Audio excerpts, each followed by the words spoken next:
Oi, pessoal, tudo bem? Eu sou a Juliana, sou estudante de Ciências Biológicas, licenciatura na Universidade Federal do Pampa, e junto com as minhas colegas Gabriela e Fabielle, nós vamos apresentar para vocês uma aula para desvendar a genética mendeliana.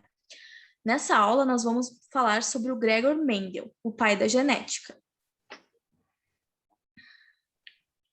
Para iniciar esse processo pedagógico, eu gostaria que vocês reparassem se vocês têm um lóbulo da orelha preso ou solto. O meu é solto, eu não sei se vocês conseguem ver. Também queria que vocês analisassem se conseguem dobrar a língua. Eu não consigo, mas conheço muitas pessoas que conseguem e acham isso muito interessante. Além de outras características que muitas pessoas têm, como as sardas e a cor dos olhos. O meu olho é castanho, da minha filha é azul, e nós duas temos isso em comum.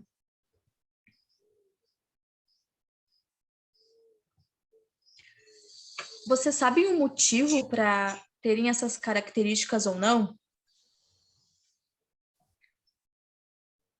Por muitos anos, os cientistas tentaram explicar como as características biológicas passam de uma geração para outra, e coube a Gregor Mendel desvendar esse mistério. Mas quem que foi Gregor Mendel? Gregor Mendel, ele foi um biólogo, botânico e monge, que ele é atualmente conhecido como o pai da genética, como eu já tinha dito para vocês, porque ele desenvolveu as bases da genética moderna. Então, ele fez estudos para nos trazer todas as informações da genética que nós temos hoje. Mas como é que ele fez isso? Então, ele tinha uma vida muito simples e ele decidiu ir para um mosteiro para ele ter mais condições de estudar, conseguir mais dinheiro, e lá ele ficou responsável pelo jardim. Logo, ele começou a conciliar o amor pela ciência que ele já tinha com a religião e a se interessar pelas plantas desse jardim.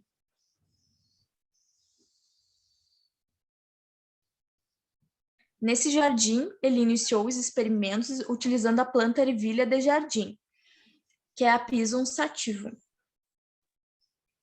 Eu queria ressaltar que essas ervilhas são diferentes da que nós comemos hoje em dia. Ele fez cruzamentos com ervilhas puras amarelas, e daí cruzou com uma espécie de ervilhas puras verdes, mas são as diferentes do que nós comemos. E assim ele conseguiu explicar os princípios da hereditariedade, cruzando essas ervilhas. Vocês sabem quantos cruzamentos ele fez para que nós tivéssemos as informações que temos hoje? 27 mil cruzamentos, foram muitos anos de cruzamentos. Então, reparem que parece tão simples para a gente hoje em dia saber de onde que veio nossas características, mas exigiu um trabalho enorme. Por que Mendel escolheu as ervilhas para esses experimentos? Por que não foi o milho? Por que não foi o arroz, o feijão? Então, as ervilhas, elas têm características que facilitaram para ele fazer os experimentos. Essas características são fácil cultivo, elas eram fácil de cultivar, o ciclo de vida das ervilhas é curto, a produção de grandes quantidades de sementes, elas produzem várias sementes, e elas têm características contrastantes que é de fácil identificação.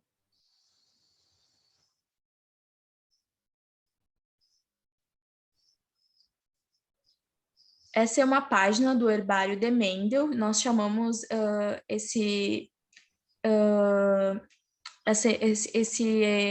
instrumento de cicata, onde ele coletava o material e fazia a identificação através dele. Hoje em dia a gente utiliza ainda esse catas para fazer identificações das plantas que nós trabalhamos, e ainda é utilizado até hoje essa forma de identificação.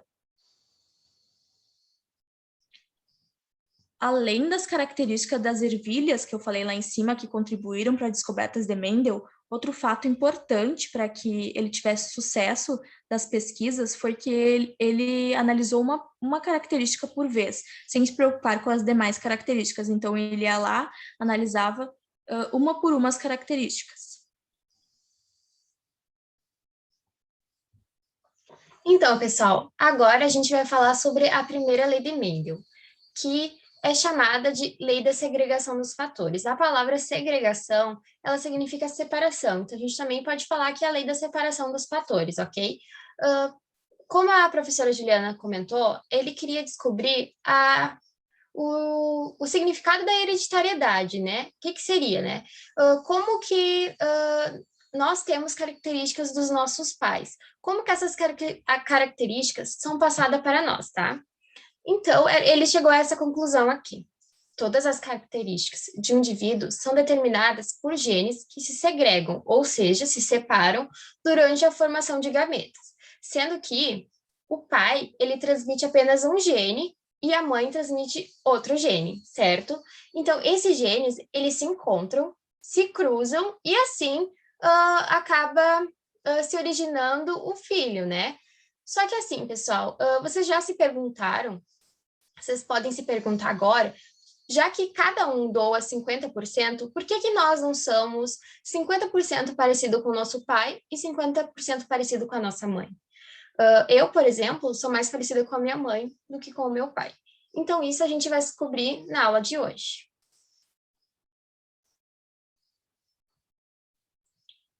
Temos alguns conceitos que são bem importantes, certo?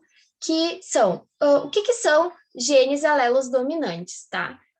A palavra dominante, ela sempre será representada na genética por letras maiúsculas. Independentemente da letra, será maiúscula, certo?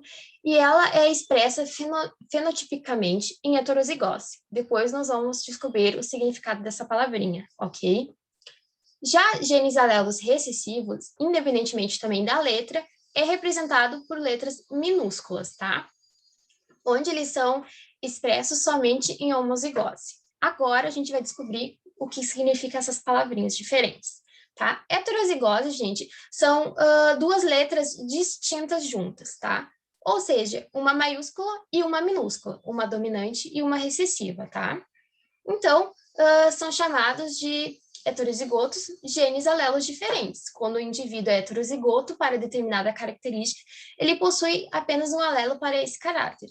E quando é heterozigoto, temos o gene dominante e o gene recessivo, ok? E esse gene dominante, ele sempre se sobressai ao gene recessivo, que depois a gente vai ver melhor. Agora, o que significa a homozigose, né? São quando as letras estão juntas, são iguais, tá? Então, aqui a gente não colocou exemplo, mas além da letra maiúscula, azão, azão, pode ter azinho, azinho também, tá? Então, genes alelos idênticos, quando um indivíduo é homozigoto, para determinada característica, ele possui dois alelos iguais para esse caráter, ok? E nessa partezinha, ele pode ser recessivo, se for azinho, azinho, e dominante, se ele for azão, azão.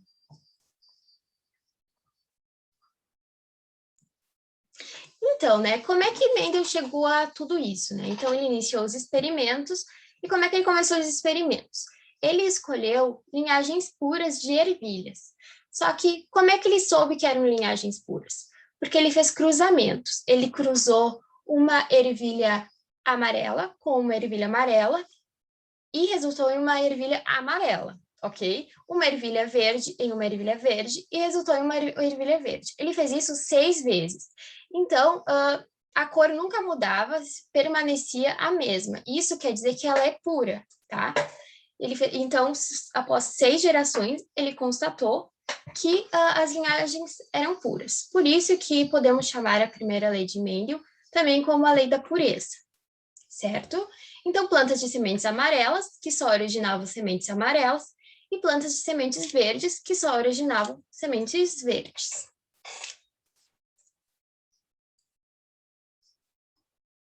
Então, pessoal, como eu falei, né? Assim ele constatou que elas eram puras, e a professora Juliana, ela ressaltou que ele escolheu uma característica por vez para fazer os cruzamentos. Então, nós temos aqui uma característica, que seria a característica da cor.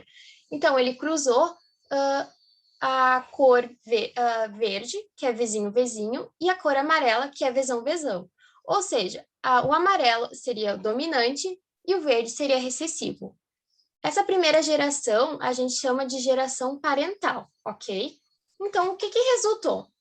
Resultou na geração F1, certo? Que é chamada de híbrida, porque a semente verde e a semente amarela foram cruzadas e elas são diferentes, por isso que é chamada de híbrido, certo? E o que aconteceu, gente? Isso instigou muito o Mendel, porque como que ele cruza uma semente verde e uma amarela e só resulta em sementes amarelas?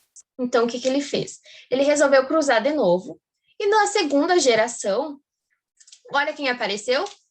Apareceu a semente verde. Então, o que a gente pode constatar aqui, né? Que a semente verde, ela é recessiva, ela aparece menos vezes que a semente amarela, que é dominante. Então, a letra minúscula fica com a semente verde e a letra maiúscula fica com a semente amarela.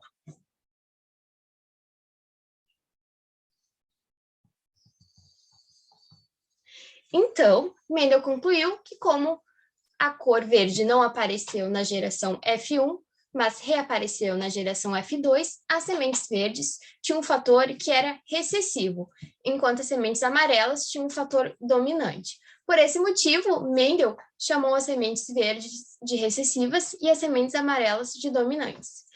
Mas aí, pessoal, e se a gente juntar mais de uma característica? O que será que acontece? A professora Fabielle vai nos explicar agora.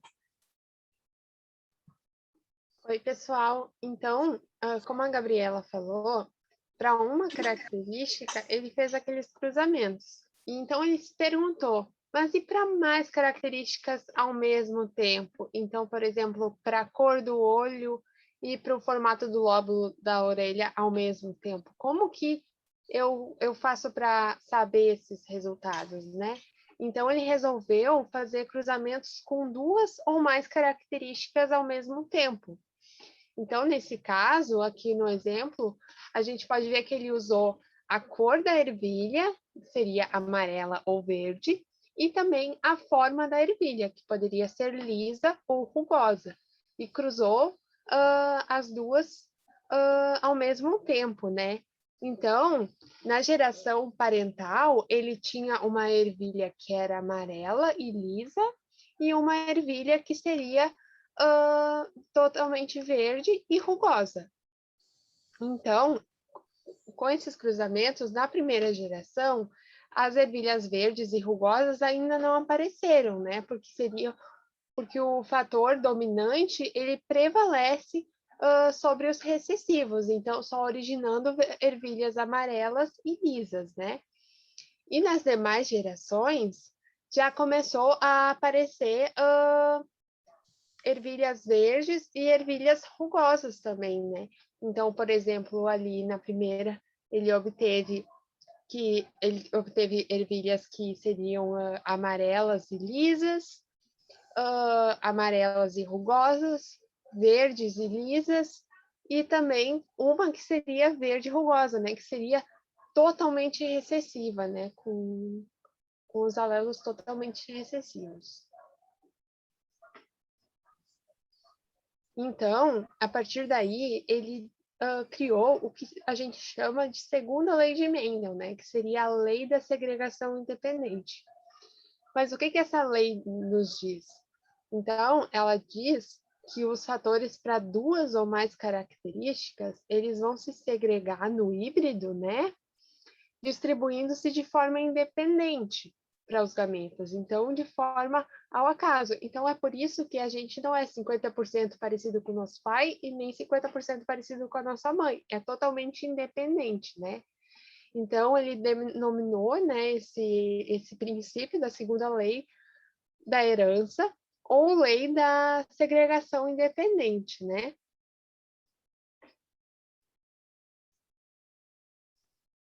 Então, qual que seria a importância, né, dessas leis de Mendel para a ciência? A importância é que elas formam um conjunto de fundamentos que explicam o mecanismo da transmissão hereditária durante as gerações, como as nossas características, elas se transmitem ao longo das gerações, de pai para filho, se meu avô tem uma característica, como é que eu tenho uma parecida. Então, como que elas se distribuem a partir das gerações. Então, os estudos de Mendel, eles também foram a base, né, para explicar esses mecanismos da hereditariedade, e até hoje, então, ele é conhecido como o homem que fez a maior descoberta, né, da biologia, e sendo considerado também como o pai da genética. Então, aqui a gente preparou alguns memes para vocês que vocês já devem ter visto por aí, pelas redes sociais. Então, a gente queria ler aqui com vocês. Então, olha só. Cara, seus pais são tão bonitos, já você coragem, viu? Aí a outra pessoa vai falar para o Mendel, né? Poxa, Mendel, não dá para falar assim para a pessoa, né? Você vai estar sendo mal educado, a gente não fala assim. Aí o Mendel vai e fala, então escreve aí, os fatores para duas ou mais características, eles se distribuem independente para os gametas, onde se combinam ao acaso. E ali também a gente tem um outro meme, né, que fala do gene recessivo, né, que vê o fenótipo passar. O que seria o fenótipo? O fenótipo é a forma como a característica vai se expressar no ambiente, né? Então, o gene recessivo, ele vê o fenótipo passar e ele está afim de se manifestar também, né, de ser visível no ambiente. Só que o gene dominante, né, que a gente pode ver ali embaixo, ele vai e segura o gene recessivo. Ele diz, opa, você não pode se expressar, sou eu que mando aqui, sou eu que me expresso. Então, seria isso. Mas então, né, como é que a gente faz esses cruzamentos? Antes, vamos lembrar algumas coisas que a gente viu. Dominantes são letras maiúsculas, recessivos, letras minúsculas, heterozigotos são letras diferentes juntas, ou seja, maiúscula e minúscula. E homozigotos são letras iguais juntas, que pode ser minúscula e maiúscula e maiúscula, tá certo? Então, né, na primeira lei, como é que a gente faz, gente? A gente faz assim, ó, a gente separa, né, os gametas paternos e os gametas maternos. E a gente cruza. Então, esse específico, o pai é azão, azinho, e a mãe é azinho, azinho. Então, vamos ver, né, como é que fica esse cruzamento. A gente vai cruzar o azão do pai com o azinho da mãe. Vai resultar em azão, azinho. Ou seja, vai resultar em vai resultar em dominante heterozigoto. E aqui será a mesma coisa, dominante heterozigoto. Agora, o azinho, azinho vão se cruzar e vão resultar em homozigoto recessivo. A mesma coisa com o azinho, azinho novamente, homozigoto recessivo. Agora a prof. Fabielle vai explicar sobre a segunda lei. A respeito da segunda lei, então, como que seriam esses cruzamentos, né, para duas ou mais características? Para a gente fazer esse cruzamento, a gente tem que ver quais são as proporções, né, tanto para a mãe e quanto para o pai, né? Então, quais são os genes que a mãe manda e quais são os genes que o pai vai mandar, né? E como que eles vão se combinar. Então, fazendo essa combinação, esse cruzamento, a gente vai ver qual é a proporção do filho, né, ter as características. Então, por exemplo, ali, Mendel pegou verde dominante, né, que seria o Vzão para a cor de ervilha, né, ser amarela, e o Rzão seria para ser lisa, né, e o Vzinho para ser verde, e o Rzinho para ser rugosa, né, e ele cruzou. Então, as proporções ali em cima seriam da mãe, Vzão, Rzão, Vzão, Rzinho, Vzinho, Rzão e Vzinho, Rzinho. E as do pai ali ao lado, né? E cruzando, né, essas características ao acaso, né, de forma independente, ele obteve, então, que teria 9 ervilhas que seriam amarelas e lisas, ou seja, que seriam Vzão e Rzão. Então, amarelas e lisas, totalmente dominantes no caso, né? Então, ele obteve também que 3 seriam amarelas e rugosas, então seriam ervilhas que vão ter o Vzão, né? E o Rzinho, recessivo.